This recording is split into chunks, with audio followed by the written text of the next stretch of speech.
All right, there are two reasons the number 67 is an important number. First, it was the year 1967 that Pontiac introduced its very popular Firebird. And then there is the fact that 67,000 is the number that Bitcoin almost hit this morning. It's trading at all-time highs. So to talk about this and what's going on, we bring in Emily Parker, CoinDesk Managing Director.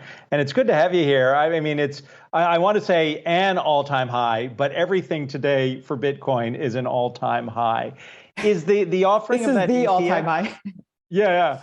Is the offering yesterday and now ProShares that futures ETF, because the initial reports were that demand wasn't so great as had been expected. Is that driving it higher, or is something else at play?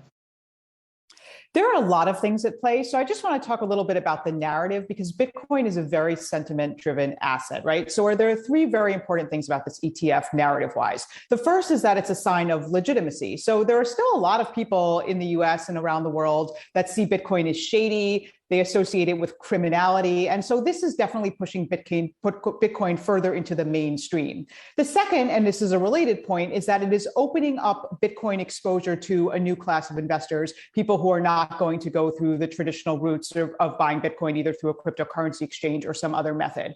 And the third, it's a sign of some degree of regulatory friendliness from the United States. There's been a lot of concerns recently about what attitude US regulators would be taking toward crypto. And the fact that this SEC greenlit this ETF, even though it's a Bitcoin futures ETF and not a Bitcoin spot ETF, that signals that some degree of acceptance and some admission that Bitcoin is here to stay.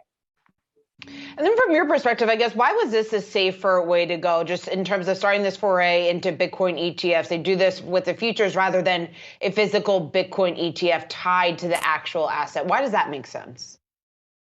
You know, there's a lot of controversy around that, and some people don't think it actually makes sense. I guess it makes sense from the standpoint of the regulators who decided it. The idea is that because you are not going to be buying Bitcoin itself, and you're buying more of kind of an exposure to Bitcoin or exposure to Bitcoin futures, it's safer somehow. You know, there's always been concerns among regulators